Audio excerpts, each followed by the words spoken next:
Webinar Anchoring Road Safety Around Schools brings together experiences from 3 distinct places where schools are the catalyst for road safety projects.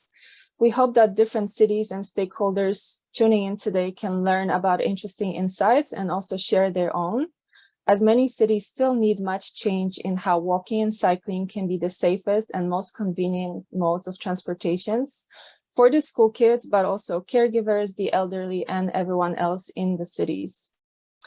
And right now, I'm really excited to introduce to you the session's moderator and 3 panelists who will also share best practices from Brazil, Ethiopia, and Mexico. Firstly, I would like to introduce Agnieszka Krasnoludzka, Program Manager at the FIA Foundation. She'll frame today's topic before we dive into the presentations by our panelists, and she'll moderate the panel discussion. Next, we'll hear from Daniele Hoppe, Active Mobility Manager at ITDP Brazil. Daniele will talk about the safe system approach to road safety, and she'll illustrate the safe school zones, the safe routes to school pilot project from Rio de Janeiro, looking at the methodology and the way the project was scaled up beyond the pilot. And following that, we'll hear from Yalelet Kibret, Traffic Safety Engineering and Management Team Leader from the Addis Ababa Traffic Management Agency, who will present the Safe School Zones project in Addis Ababa with some countermeasures increasing street safety and stakeholder engagement. And finally, we will tune back to Latin America, and we'll hear from Ana Villarreal, Public Policy Manager at ITDP Mexico, who will talk about the interesting road safety projects in Mexico City and Nuevo León, and the way how initiatives can inspire other cities in their policy making. So with that, I wanted to hand it off to Agi to lead us through today's programming. Thank you. Thank you, Ivana. Good morning, good afternoon, good evening, and welcome everybody. And thank you so much for finding time to join us at this important event. I think it's 105 people, 105 participants. So it's a really great number considering that we are in August, so summertime. So my name is Agi Krasnoludzka. I work for FIA Foundation, and we work closely with colleagues from ITDP across the world. Thank you to Ivana, thank you to all the team for organizing the webinar that will allow us to talk about these critical issues of road safety around schools. And this is very timely discussion indeed. I mentioned already, well, I don't have to mention, we all know we are in August, summertime is coming to its end, and very soon children around the world will start making their daily journeys to and from schools. We know that majority of these kids walk to reach their destinations, and we know that these journeys end far too often very tragically. Road traffic is the leading global cause of death for children over 5 and for adolescents.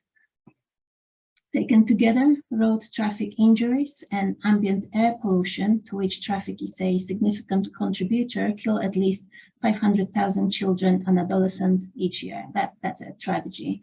Millions of young people suffer life-altering, maiming injuries in road crashes.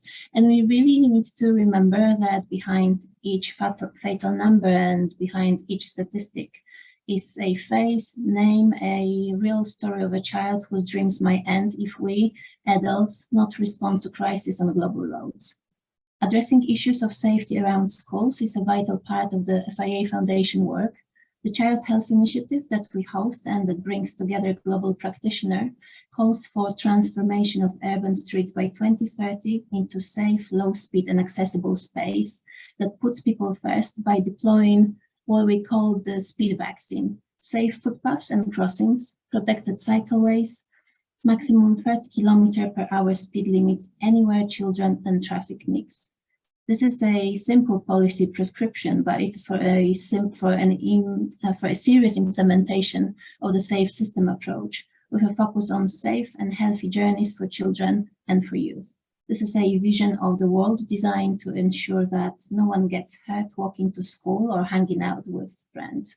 And this is really why I'm so delighted to be here and to be introducing colleagues from these 3 different geographies, because they have been already putting theory into practice and proving that deaths around schools are preventable if appropriate measures are in place.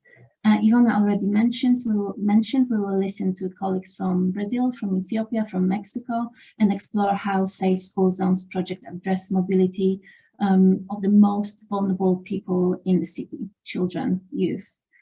We will, towards the end of the session, we will have time for discussion. So I encourage everybody to put comments and questions into the chat box. We will pick them up later on. And now, without further ado, I would like to welcome Daniele Hoppe from the Brazil office. Daniele, the floor is yours. Thank you, Aggie. I'm gonna first share my screen with you. Please let me know if that works. Yes, is that fine? We can see that. Do you see the full screen? Yeah? No. Yes. Great. So hello everyone. I don't know, good morning, good afternoon, good evening. As Ivona said, I'm Daniele. I'm talking to you from Brazil. I'm right now in Porto Alegre, southern Brazil, but I'll be talking about the Safe Route to School initiative in Rio de Janeiro. And let me just go. Good. So I'll start by giving you a bit of context. Okay, I guess most of you that if you are here, you are aware that the high number of road fatalities and injuries in a serious, it's a serious worldwide health, social and economic problem. And that's not different in Brazil. We are about 32,000 people die in our roads and streets every year. And our fatality rate is around 15 per 100,000 inhabitants. And sadly enough, traffic crashes are the leading cause of unintentional death among children aged 0 to 14 years in Brazil. So more than 1,100 children died in 2017. And worldwide, as a society, we've been continuously evolving in our way to approach road safety issues, right? We can hopefully say that there are more than 100 years ago, when traffic injuries started to become an issue, we used to treat them as an unavoidable consequence of car use and urban development, right? Like accidents, right? So we don't call them anymore right now, accidents. And then we moved on to an approach that was mainly focused on road user behavior, where we would blame drivers, pedestrians, and cyclists for the crashes and fatalities. And nowadays we are at a third stage where we understand that the responsibility for crashes and fatalities is not only from road users, it is distributed through the full transportation system, and that includes policymakers, designers, and traffic engineers. And this approach is what we call the safe systems approach for road safety, which forms the basis of the UN Decade for Action for Road Safety. And I would say that, let me see, sorry, this. And well, this approach, which the safe systems approach, is based on an ethical belief where it can never be accepted that people are seriously injured or killed on a transportation system. So it puts the human body tolerance to crashes and impact in the center, right? And it works with 5 main pillars: safe road users, safe vehicles, safe speeds, safe roads, and post crashes response. And here, when we talk about this safe route to school initiatives, either in Rio and Mexico or in Ethiopia, we are addressing safe speeds and safe roads mainly, right? And we are engaging policymakers, engineers, local authorities, and communities to push for safer speeds and street design. So these are the two main pillars we are talking about today. And I'm gonna back to, sorry, I'm just here, yeah. And going back to Rio, yeah, I'm getting confused with technology here, two screens, sorry about that. So going back to Rio now. So you get an understanding on how this framework touches the ground in our case. We start assuming that our streets are part of the problem. So, and that we shouldn't blame only the kid and his father in this picture, for example, especially because in Rio public school system, between 40 and 60% of the students walk to school. So we need the streets, they need to be safely designed. They need to be addressed as part of the problem. And we can say that road user behaviors programs are well established in several Brazilian cities, since it's a legal requirement of the Brazilian Federal Traffic Code. And by law, cities in Brazil are required to allocate 5% of the resources from traffic violations to traffic education. But most of them concentrate in making children aware of the risks of each mode of transport, teaching them to respect the traffic laws, and mainly that the car is the owner of the streets, since it represents the greatest risks for them. The city of Rio, however, has since 2008 a traffic education program with a slightly broader focus called On the Way to School. In addition to behavioral issues, this program has always sought to incorporate some elements of the safe system approach, showing, like, for example, that slowing down vehicles and implementing proper traffic signals are important parts of child safety as well. So with the participation of children and teachers, the program has always sought to link traffic education with the appropriation of public spaces by the school community. So they trying to involve them in the real transformation of the school zone. So the teachers, they are instructed to prepare together with the students a road safe diagnosis of the school, right? So of the school surroundings.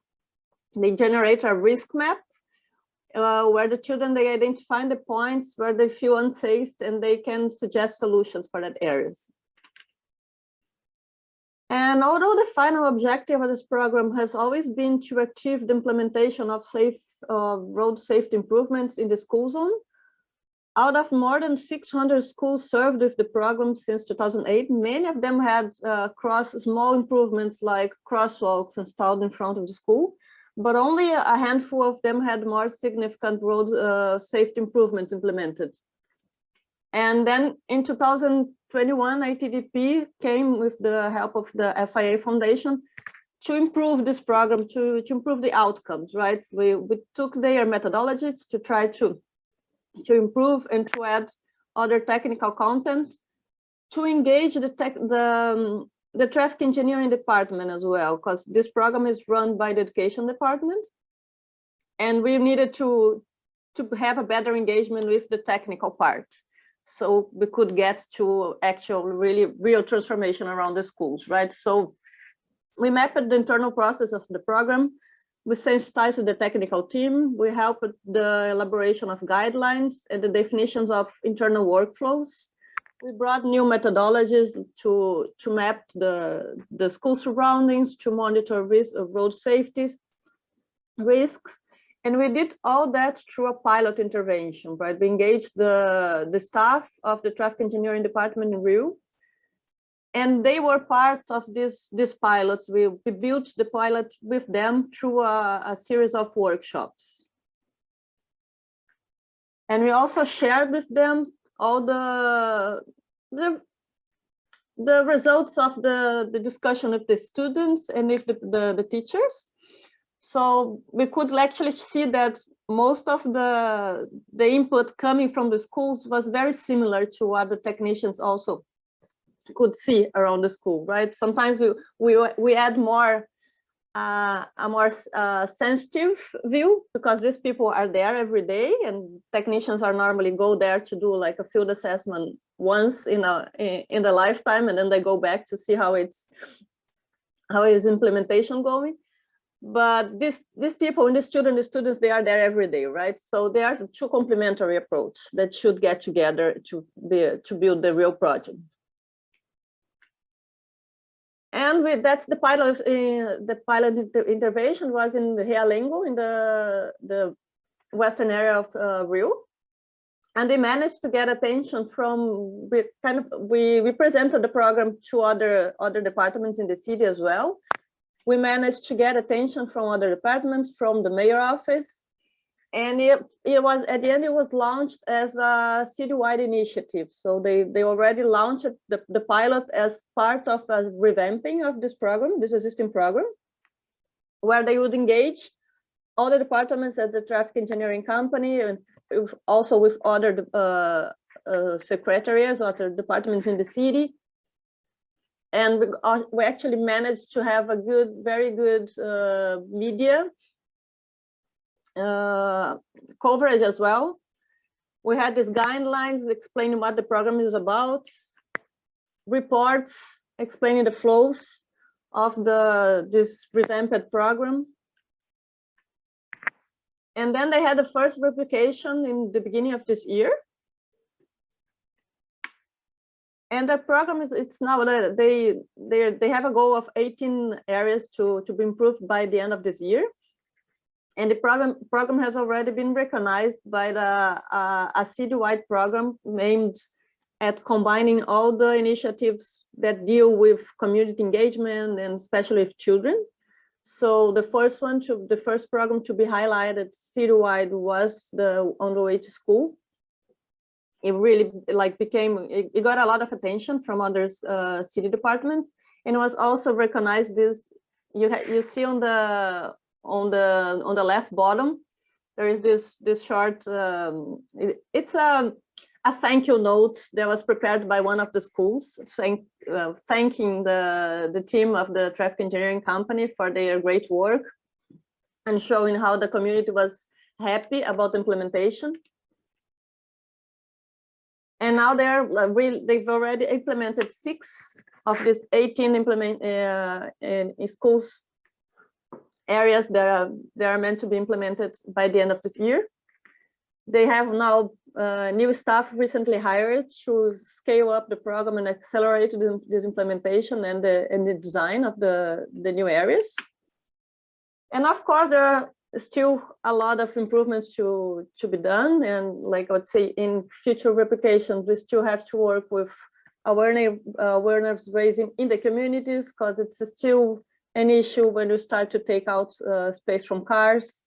Even if you engage the school, sometimes it's still very hard to convince other users around the school why you need to take out parking spots, for example. Sometimes design and implementation quality, we still need to improve integration with other departments. Even if it's already like a big step further, we still need to bring in more effectively other city departments, such as when we need, like in some interventions, you need like how can I say, more expensive. We are now dealing with low cost interventions, right?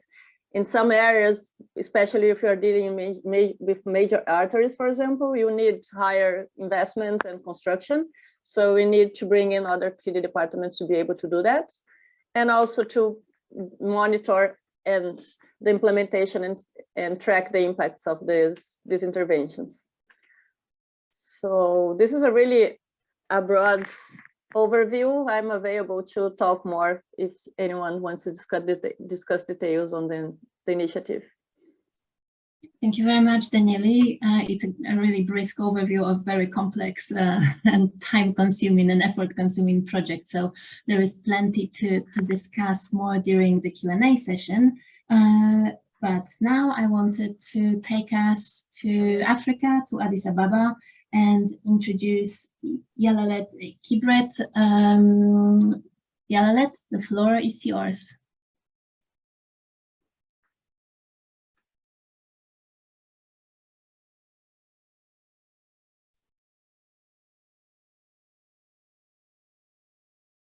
We can see you, but you are still muted.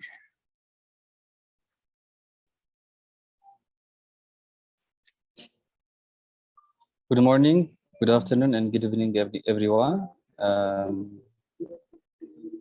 Welcome to this session, to this experience sharing session, and thank you so much for having me in here. Iona, would you please share my presentation?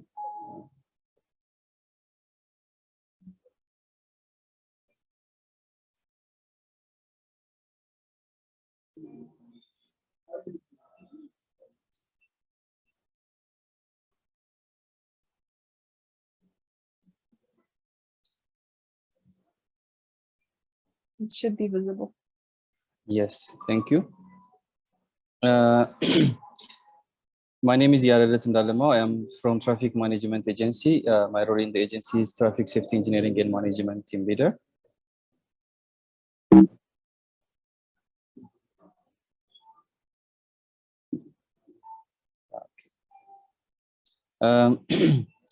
Addis Ababa is the capital city of Ethiopia and seat of African Union, with an area of 500 plus square kilometers and a population of around 4 million people. And let's see the trend of the city towards traffic congestion and safety hazards. There is rapid population growth, urbanization, and there is very high increment in the motor vehicles. So as a result of these things and very high increment in the economy of the country, in the past 5 years, around 137,000 accidents have occurred. And out of these accidents, the great proportion of these accidents occurred on pedestrians. So there is very high pedestrian casualties.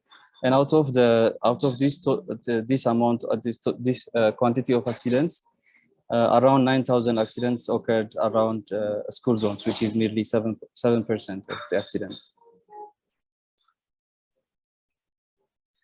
When you see the traffic injury and days to the road in Addis, much of the accident is occurring on pedestrians.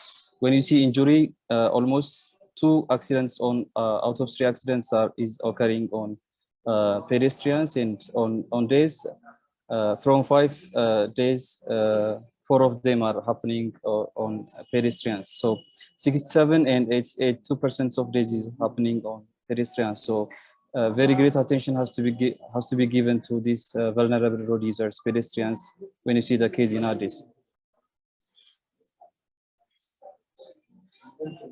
In Addis, we do have more than thousands of schools, and more than 700 of them are primary schools, and the remaining secondary schools.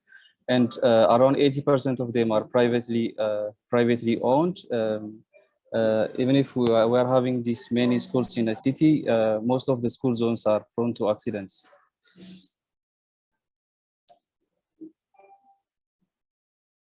Let's see some road features that characterize the existing conditions of Addis towards safety. There are so many issues to be considered which are causing accidents to scholars and caregivers to scholars. The first one to mention is inadequacy, and if there very deteriorated pedestrian walkway facilities that needs high improvement for the safety of the scholars and the caregivers.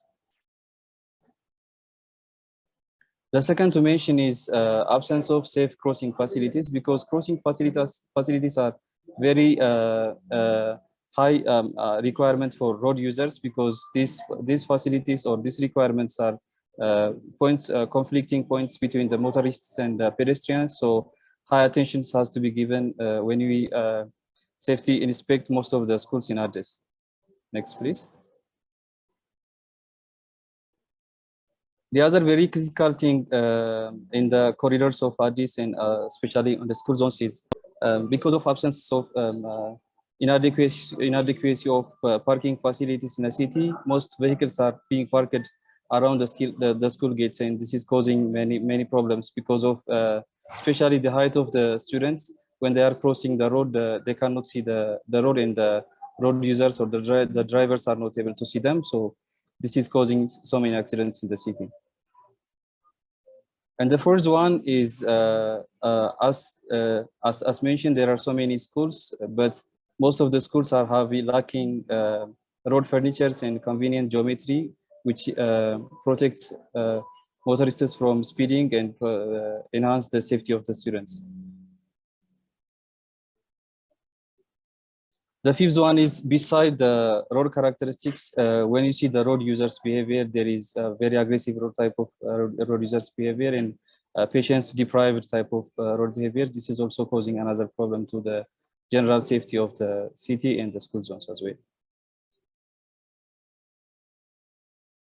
The other very critical thing is when there is land use and settlement pattern change, there has to be improvement in the roads of the city, but the improvement of the roads within those pattern changes and settlement changes is very slow. For example, this is previously this is a ring road, and when you see the previous picture, the settlement was very scarcely settled. When you see the newer one, with time there is densely settled people. So this ring road is not connecting this separated or segregating to this settlements of people. So this is just to mention one from many of them. So there has to be so many improvements with the land use change and settlement pattern change. The other is even if we are having so many, the modality of the road users is much of it is pedestrian, but the roadway geometry and highway pattern is vehicle oriented. So this is a paradigm shift that has to be made, and this is also coming. So when we come to this school safe school zone program, we are having some procedures to follow when we are conducting the countermeasures. The first one we did is school selection according to the spatial arrangements, spatial distributions of accidents. We are having hotspots and black spots. So according to that, we'll have candidate schools for intervention. The first step, which is school selection. With the school selection, we're going to have the primary data, which is speed survey and traffic count survey with those accident data. Then after analyzing those data, with safety inspection, we will define countermeasures to implement to enhance the safety of the roads. So then before implementing those countermeasures, we're gonna have the public engagement with different stakeholders in the school community. Then we'll have the countermeasures action, and we will have a post intervention survey finally. So working with this thing is not something easy. It requires so many technical requirements and financial issues. So we are having so many stakeholders, international and government officials with whom we are currently working with. ITDP is working with us with countermeasures on safety improvements of 2 schools, WRI and ACTO, and these are all our stakeholders with whom we are currently working with.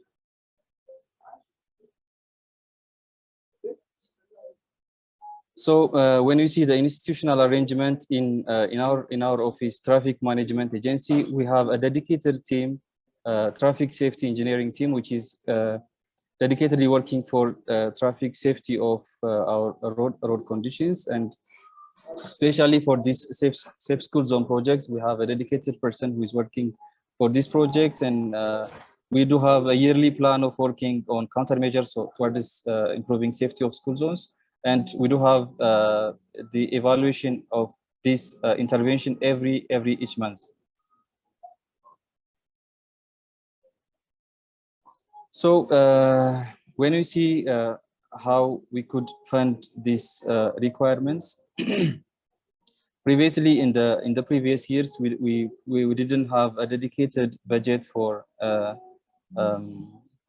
improving safety of school zones. We had been taking those budgets from different safety improvement projects, but from this year onwards, the city is having a dedicated budget, which is going to be used for safe school zone, which is additional to the funding we are getting from other international organizations, especially for study and some minor interventions.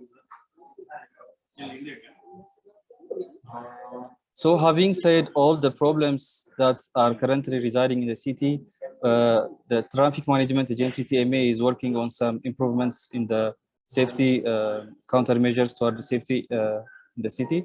The first one is intervention on improvements of road geometry. So by improving the geometry of the road, we are getting so many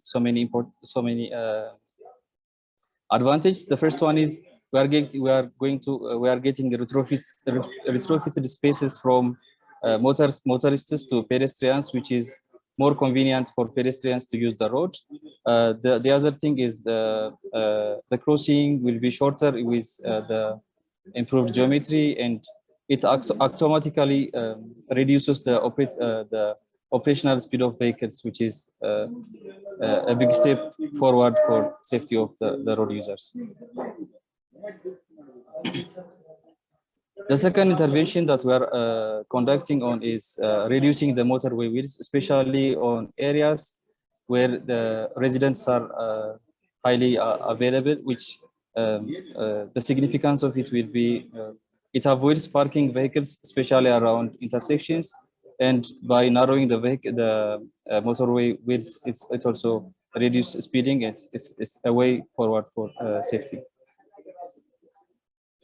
The third one is dedicating pedestrian paths, which has a lot to do with safety of pedestrians, because it provides a dedicated path and convenient paths for pedestrians, having cut-through refugee islands and protected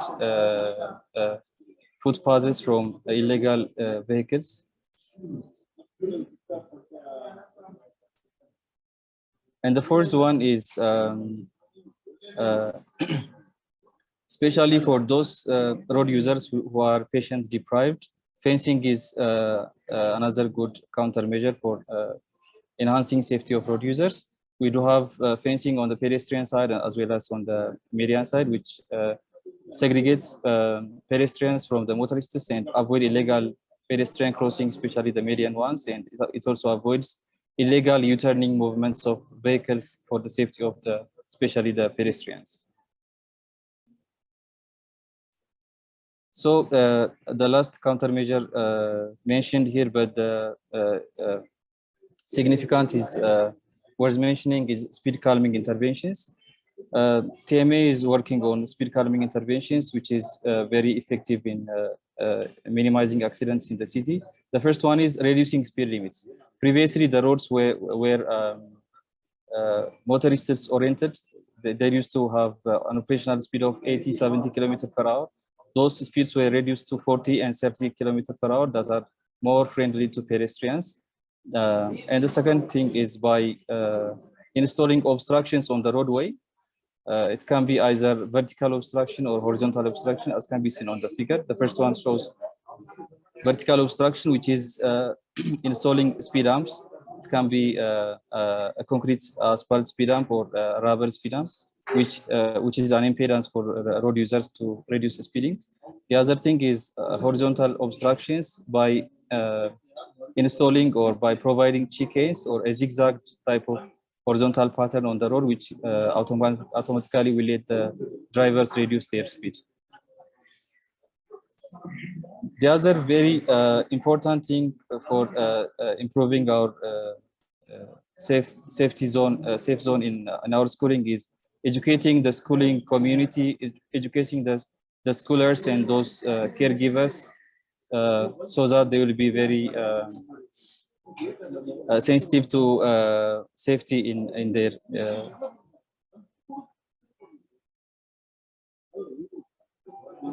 So the last but not the least to mention here is there are so many policies which we are following international standards and rules which we are working on these projects.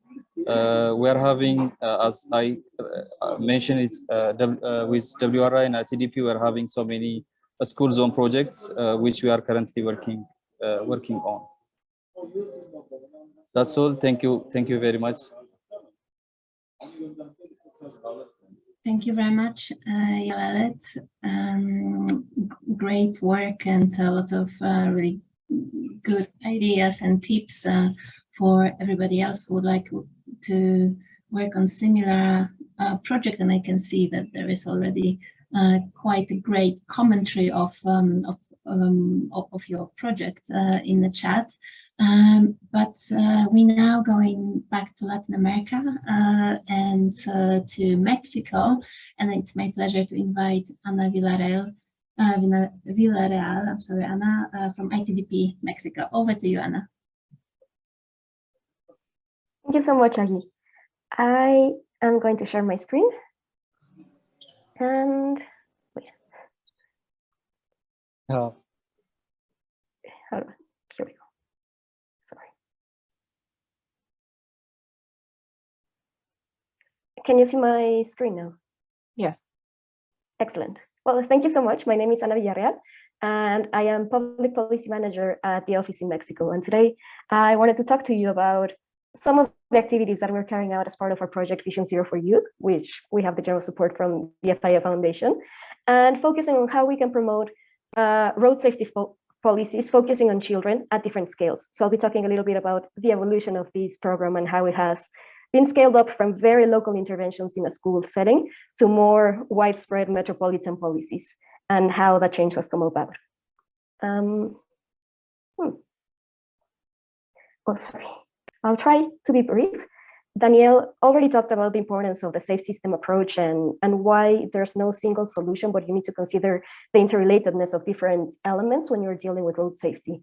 And that's very much the approach that we follow in the case of Mexico. So under the umbrella of Vision Zero, which is one of the most well-known, I think, for the safe system approach, we have a very simple mission, which is to reach 0 deaths and injuries by road traffic. First of all, by preventing them, so they don't happen in the first place.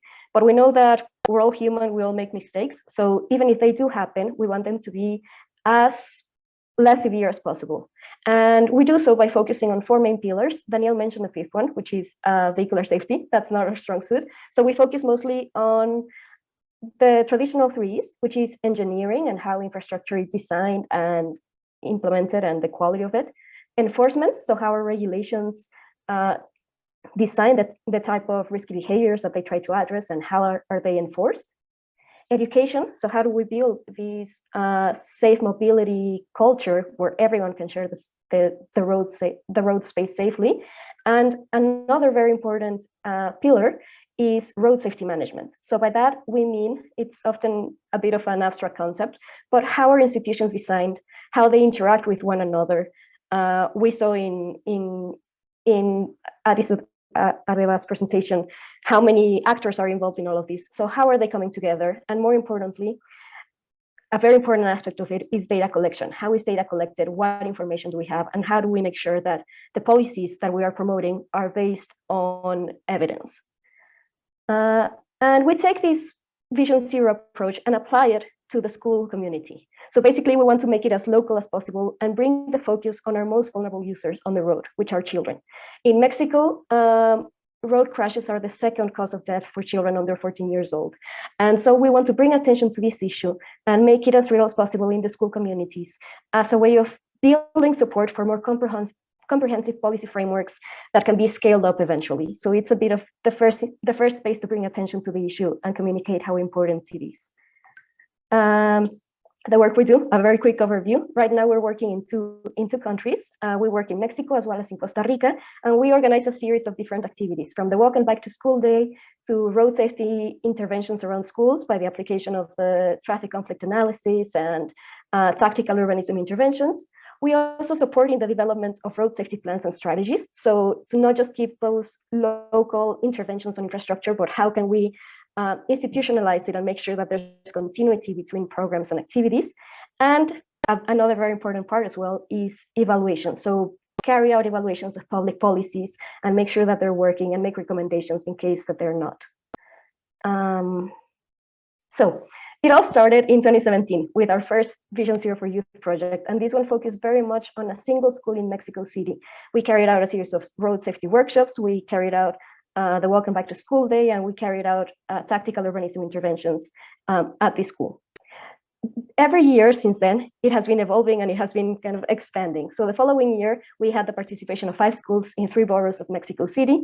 In 2019, we had the participation of 5 cities from across Mexico, from San Pedro Garza Garcia to Mexico City, Aguascalientes. They're all from different regions.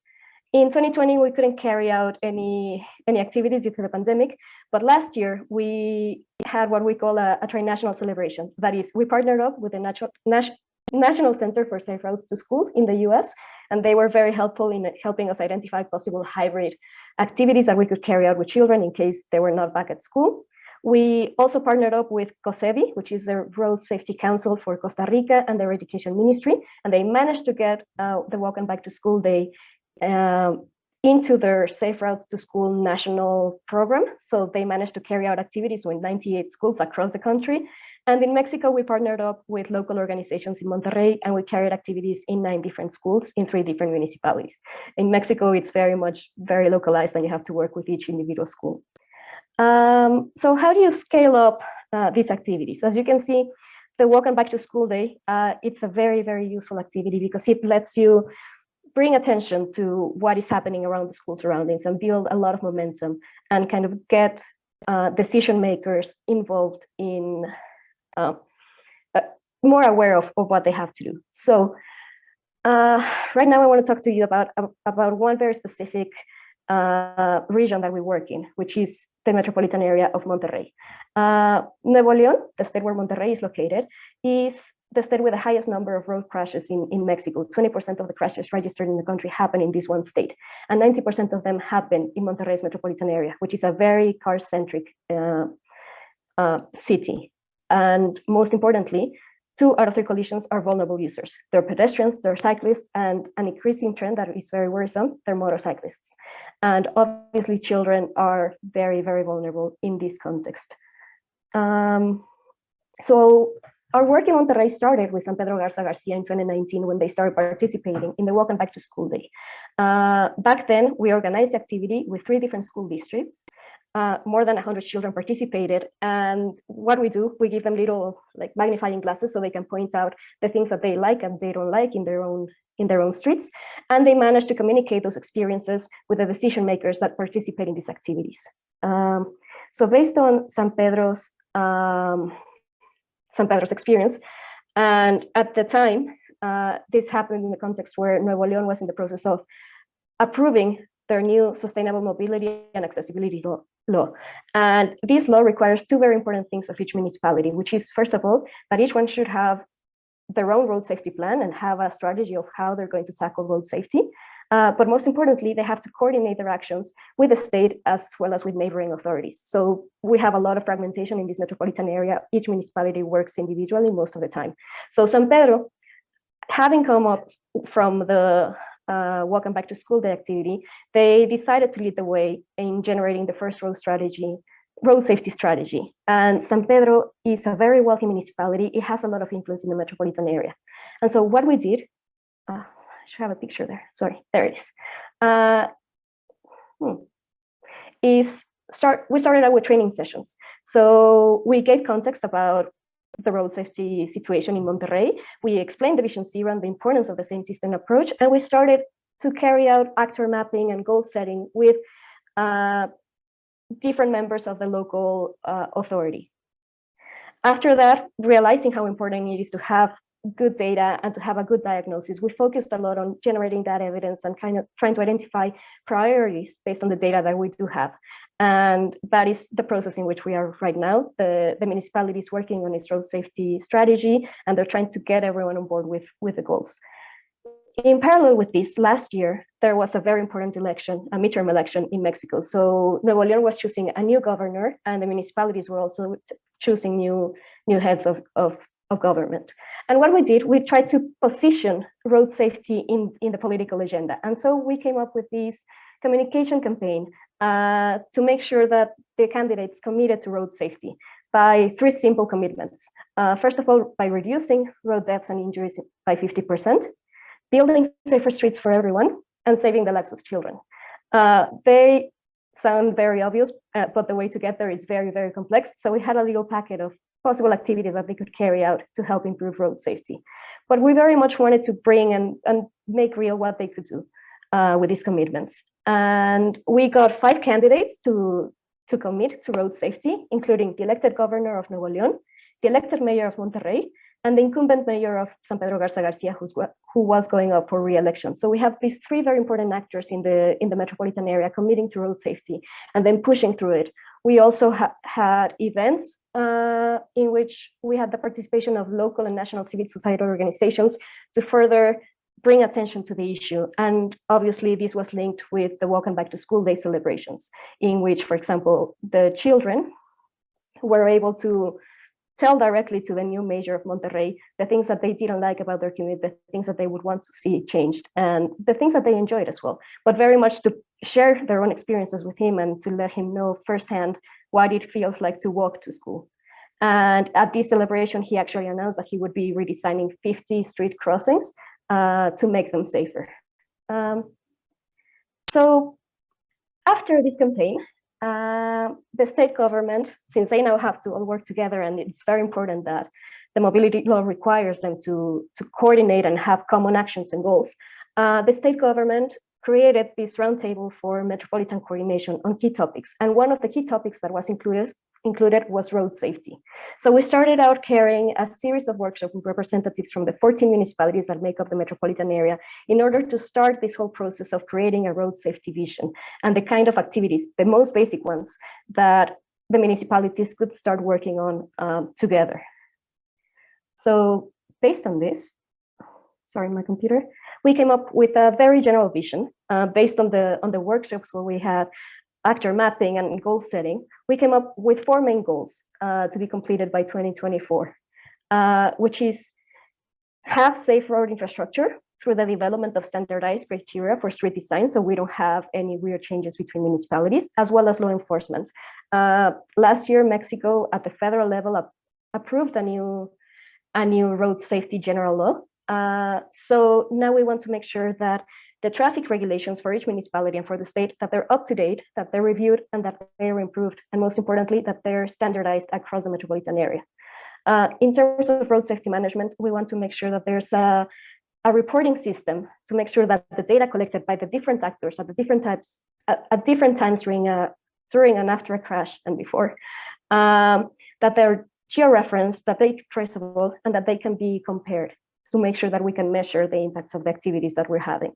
And obviously, education and mobility culture is also really important. So we want to develop a communications campaign focusing on preventing the main risk factors. For example, Daniel was talking about the importance of speeding and other types of things that we need to be attending. So that's where we are at right now. This vision has been presented to the roundtable. They're discussing it. They're trying to get it approved by the 14 municipalities. And this will let us create specific working groups to further develop each of these goals and make sure and try to identify the activities that will make this happen and to scale up this into a more down-to-earth metropolitan strategy for the whole metropolitan area. So that's a bit of our work in Monterrey so far. Thank you very much, Anna, and thanks everybody for sharing your project. We're jumping into a Q&A session. I've got some questions prepared, but I will try to combine them with questions from the audience. I will start with you, Anna, actually, as we have your Monterrey case study in our heads. One of the participants, Amy, says one cool thing about this case study is the idea of using goal setting as a way to set the target for action and can align action. Very true.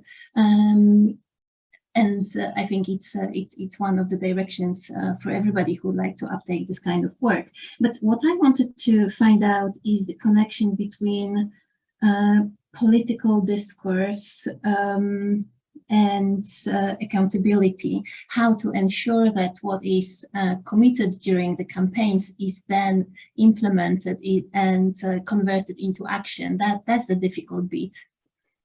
Very much so. And it's actually a very delicate line, right? We want to position it in the political agenda, but we don't want to politicize it. We don't want it to become the issue of a single party or anything like that. So it's, I think, very much about the communications and the way that it is presented. So it's all for example, we talked about speeding, and in Monterrey, it's very car-centric. People are against everything that has to do with taking space from the cars or trying to reduce the speed.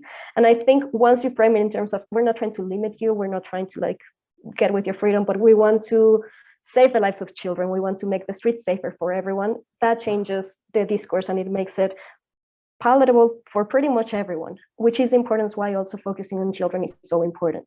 And once they make that public commitment, I think it's about keeping them accountable by providing support and accompaniment throughout the whole process to give them the tools that they need to carry out different types of activities, why some policies might work, why some others might not be the best idea, and always try to be as clear with the evidence that you have. So everything has to be evidence-based, and you need to also carry out evaluations to make sure and have the evidence that what you're doing is having an impact. And I think just having that, being able to demonstrate that is a great way to keep them accountable and say, this is not working, we have the data that proves it, or if this is working, we can prove it as well. Thank you, Anna. You touched on, so your project uses Vision Zero for youth, which is a approach that developed from Vision Zero, starts the whole work around safety from the child safety policy. And this is also something that Daniele was talking about. So I would like to turn to Daniele now and ask ask you to explain, why do you start your safe system approach from the school level?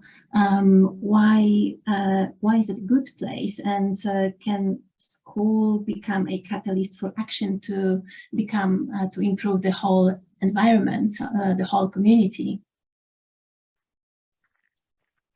Yes, great question, Aggie, and I guess Anna has already touched on that, right?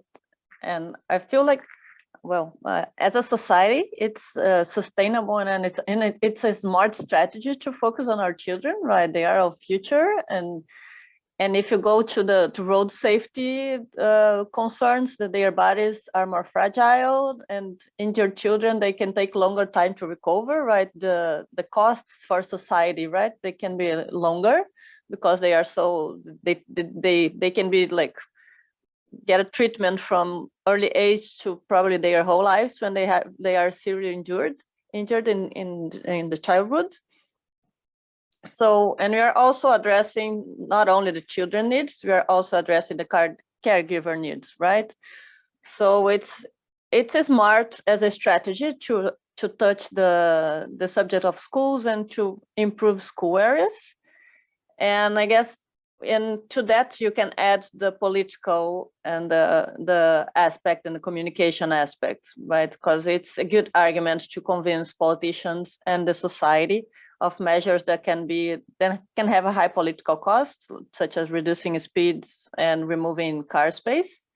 So I'd say we have like a series of arguments. We also, in the selection of the schools in Rio, the schools, they apply, right, for the program.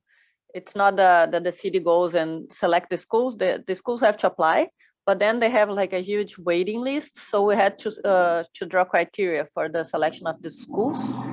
And we used not only road safety data, but also the proximity to other public equipments, considering that those areas, they would have more pedestrians, right? If you have like a social center close to that school, it would count for the selection of that school as well. And that's going to be like it's a way of increasing the impact of the intervention, right?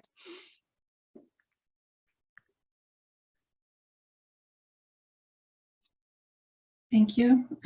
Thanks, Daniele. And actually, next question to you as well, from very practical question. How did you engage with the parents, and how did you bring them on board? And I think it's worth actually maybe expanding this question a little bit and talking about the participatory approach and bringing the whole entire community. So going beyond institution, which would be your natural partner, obviously, from the standpoint of sustainability, but how to bring the whole community and make them feel own the developments and the interventions that are put in place. Yes, well, particularly in the case of Rio, we didn't engage the parents. We only worked with the students and the teachers. It's in the school, the program, but we did conducted some. The teachers, they receive a form to fill with the kids. It's a survey in the area of the school where they can. It's both a data collection and a capacity building, or like a sensitization program, where you have like very easy questions that make people think about the safety in their environment and kind of start connecting to possible solutions. So I think this is a way to do it. In other technical urbanism initiatives we held in São Paulo, also in Rio, we did have like community meetings, broader community meetings, where I would present the project to the people and ask for their feedbacks, or also providing maps so people could map the risks and point where they feel safe, where they don't feel safe in that area. So I guess there are like a couple ways of doing that, or couple or many ways of engaging community. You can also like have meetings with the certain groups, for example, the business owners in their areas, that sometimes it's a critical mass for that kind of project as well. So we have, like, depending on the context, you should build your community engagement process, because you normally have different stakeholders in each area. So, but there are a few possible solutions. Thanks, Daniele. And I can see some interesting discussion also in the chat about engaging parents and wider stakeholders. But I think now it's really very important moment. We really need to talk about it, and we really need to address the issues of funding. There have been questions about initial funding, seed funding for the projects. Of course, each of the project that we've got here started from donation or grant from philanthropy or external funder, but we need to go beyond that to make this work sustainable. So my question is to Jalelet about the fund that now you've got in place for safe school zones.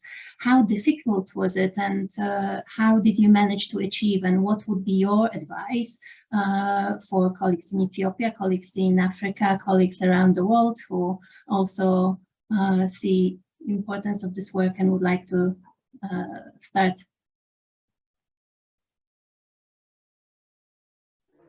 Okay, thank you so much for the question. Funding is actually something good that's worth mentioning here, as I have been trying to mention in my presentation, especially for the countries like ours. Funding is something very critical. As I mentioned in the presentation, previously we were using projects that are not directly dedicated for school zones, but there are other projects which are being implemented for safety projects. So we had been taking some of the items from there and implementing them on the school corridors. But according to the data and with current situations, now it's getting changed, that because school zones are becoming very critical. So now we have started dedicating funds for improving schools. And additionally, we are also getting some funds from international organizations like ITDP, with especially on technical interventions, studies on the school zone areas, and some interventions. Yeah. Thank you. I can't leave it at this point. Funding is really crucial.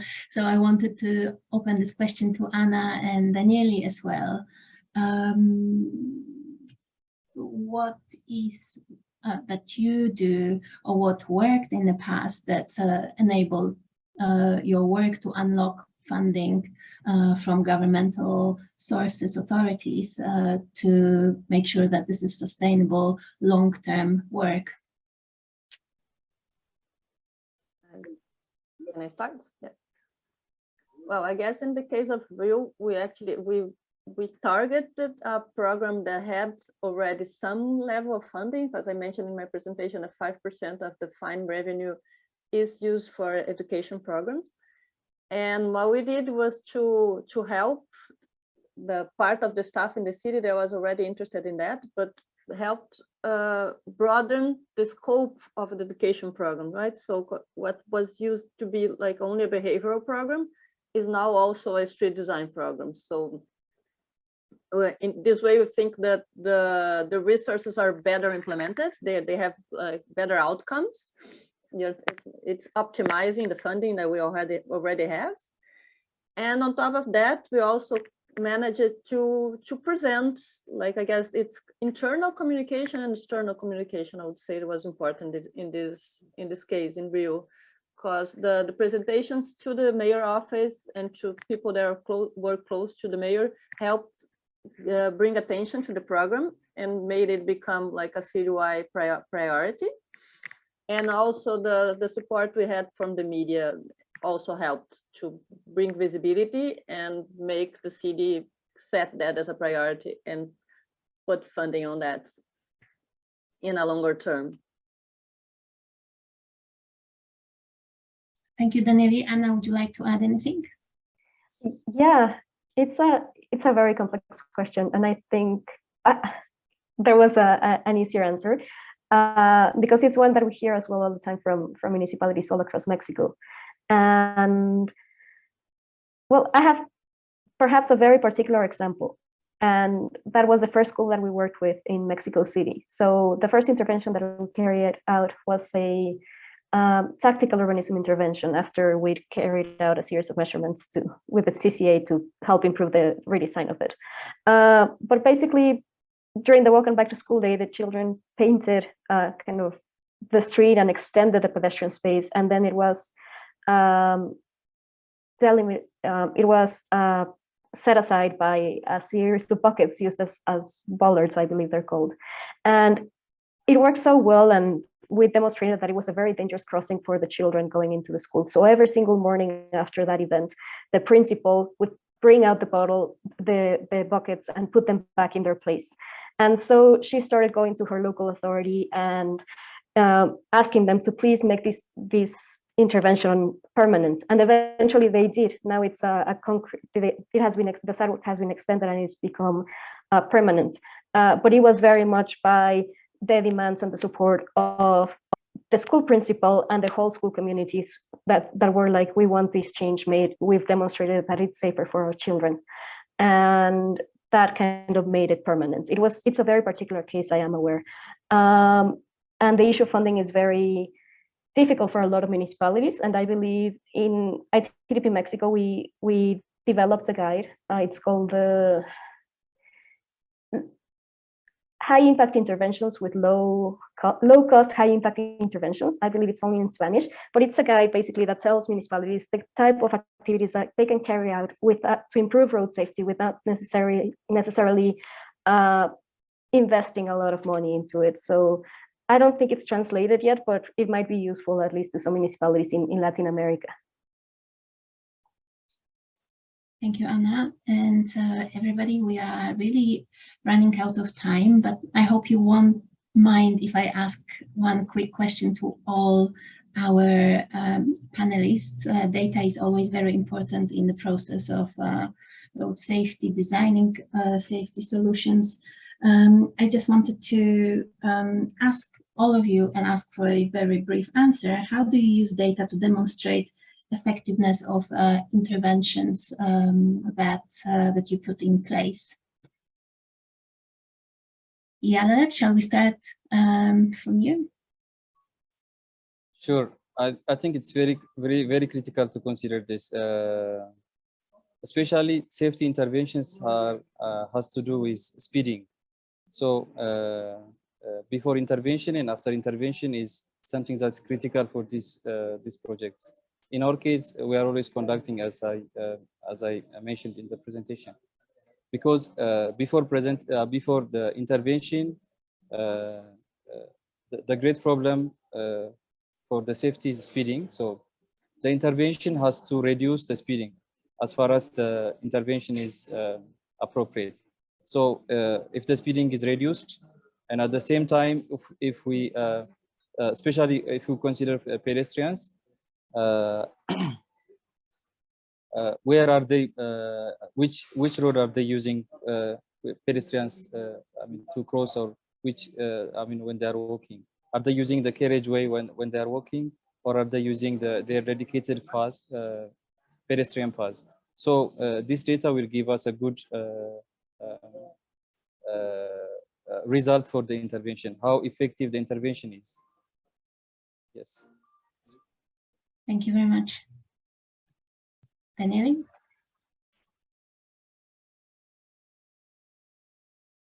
You're muted. Sorry, I was thinking here, especially in the case of Rio, it was very important to the pedestrian counts we did before the pilots to show, like, to make the engineers realize how many pedestrians we had in certain intersections, for example, and then sometimes we had more cyclists and pedestrians than cars. So I would say just bring people to the field and count, and like do guided observations is already important to convince them of the need to change.